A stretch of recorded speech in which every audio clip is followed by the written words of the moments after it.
Hello. I've been playing around with some more techno fundamentals sort of stuff, and I've had some really good sessions actually where my ideas have actually kind of just worked. So I was listening to some more Bender's techno the other night, and I was taking some notes, and I came up with some things that I wanted to try just to make what I was doing stand out a little more, not from a sort of complexity point of view, but just from a sound perspective.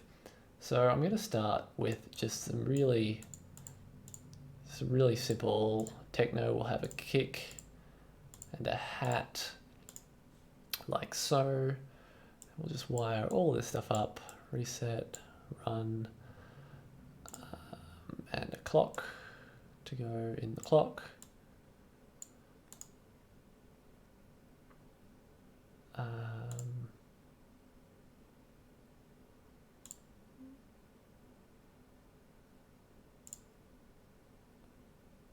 All right. Yeah, okay. So let's get my favorite 909 kick drum, like that. We need a mixer. Mixer, can't spell. Mixer. We're going to use this Repulsion mixer, which I've been using as a pretty standard drum mixer recently, but there are some other reasons we're going to use this as well, which are pretty exciting. Left, right, turn everything up.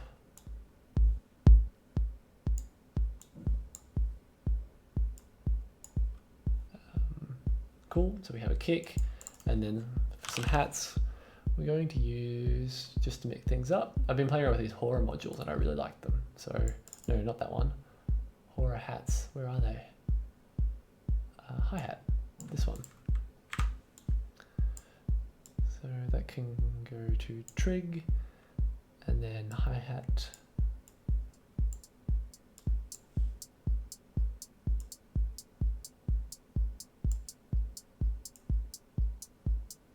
I want to make that a bit longer. Yep, that'll do for now. And so the first thing I realized was that all of my stuff was sounding a little bit dry, and the way you fix that is with reverb. So I wanted to just put a really subtle amount of reverb on various things to kind of see the effect that that had. So to do this, I'm going to use the send and returns of this mixer, which is really cool. So I'm going to use a bypass so we can quickly preview this. But we'll do the sends like that, and then the send go to the reverb. This plateau reverb is sort of my go-to reverb, not for any particular reason, just I've used it a few times now and I kind of like it. So now run, turn it on. Yeah, okay, so that's full reverb. Obviously we don't want that.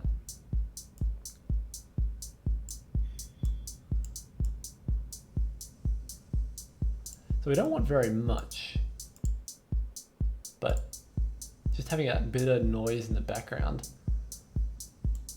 I think just adds a little bit, particularly when you compare it to the dry signal there. Just makes it sit in space a little bit better. So that was pretty cool. I was pretty excited to discover that, and I really like the send return pattern here, so I can sort of just play around with what happens if I send more of the hi-hats through, etc, etc. So that's number one, just adding a bit of effectively bus reverb. Next thing I want to do is, I was playing around with a bass. So for this, what I want is a pulsing, repeating bass, and let's use this one. And so I'm just going to run straight off the clock for this. Yep, gate, and then we're going to need a VCA, aren't we? VCA, let's use the horror one again, just because we're using horror modules this time around. So the strength comes from there, mix comes from there, and then out.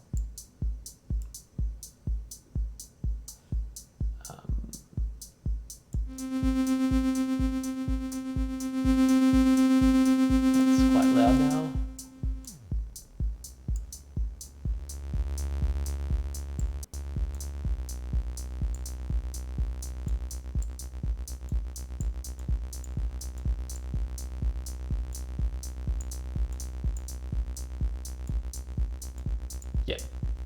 So that'll do for now, just something to work with. Play around with it, even just putting a little bit of reverb on that. Now,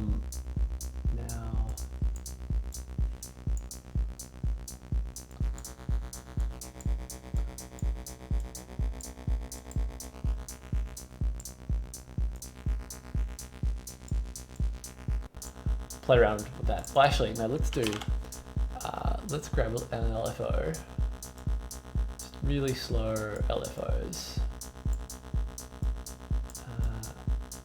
And let's put them on.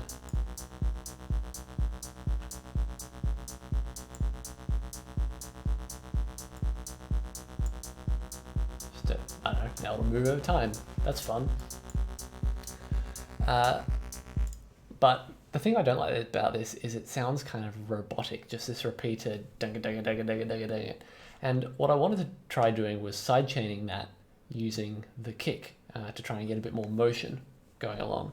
So the way you would typically do this is using an envelope follower, or at least, sorry, the way that a typical DAW would do this with an envelope follower, to create a CV from the volume of the kick drum, which we can do in Modular. There are plenty of envelope followers like this one here and whatever, but I decided that I actually liked the control of having a drum envelope just running straight off the kick drum.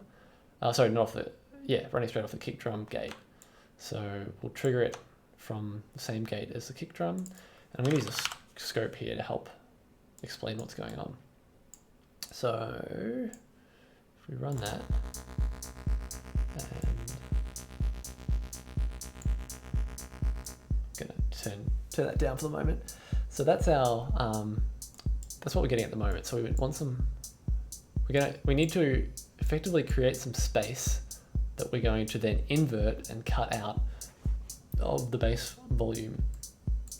We're also going to do this sidechain as another send and return. So we're going to send the blue, goes to our sidechain, and then it comes back.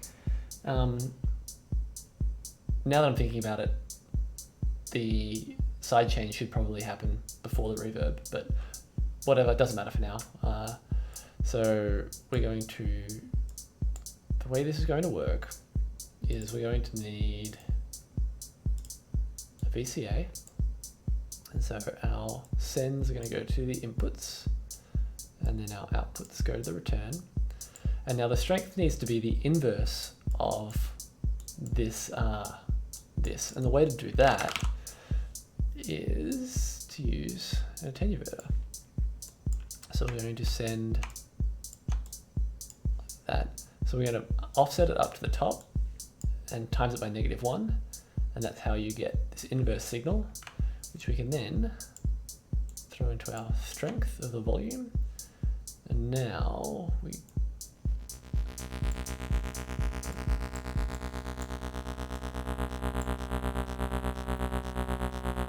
yeah, you can hear now how it's cutting out room for the kick.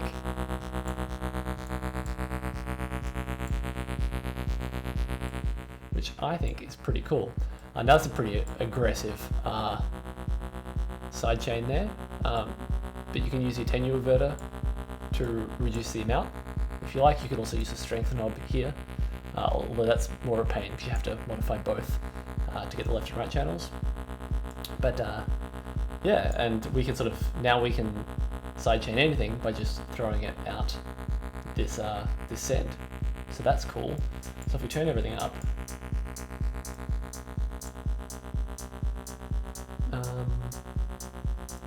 you can play around with like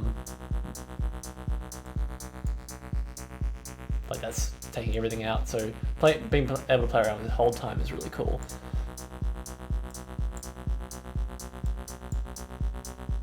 Compare that.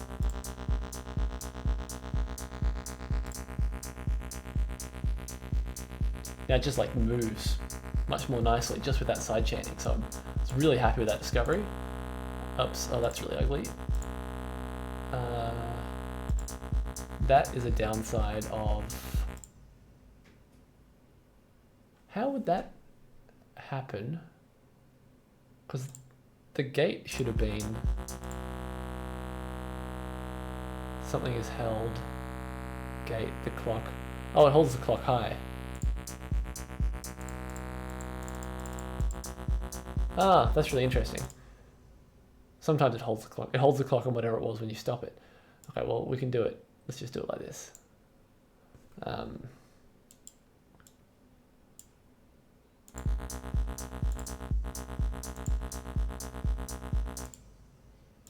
Yeah, okay, that'll work. Okay, so the next thing, so we've done some reverb, we've done some side chaining. The next thing I wanted to do was, well, what good is techno if we can't do drops? So let's make a drop machine. Let's use this filter. So the type of filter we use here is actually kind of important for a trick that I want to use later on. But for now, we're going to use a filter like this. We're going to put left, right.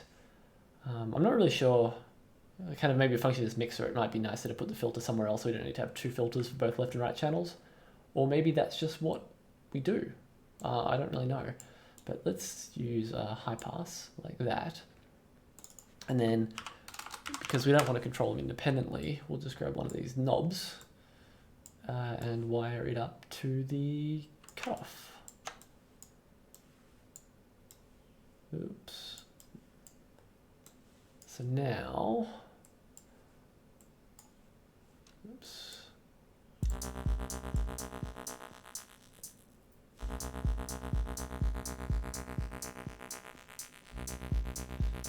So yeah, now we can do high pass drops.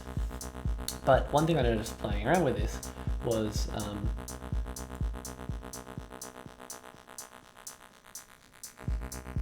it was often hard to like come back in time to like make sure the drop hits.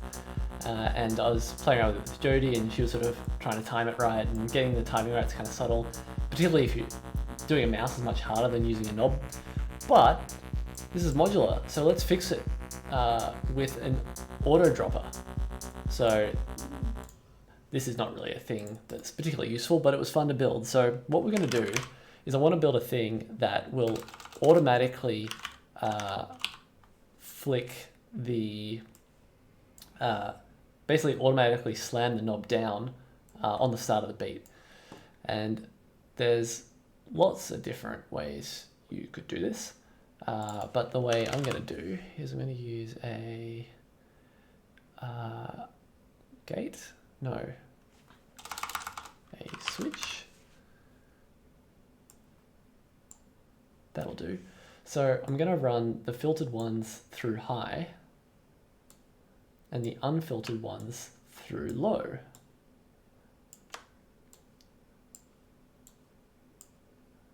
So now, if we hit play, I'm going to just move this over here so it's not.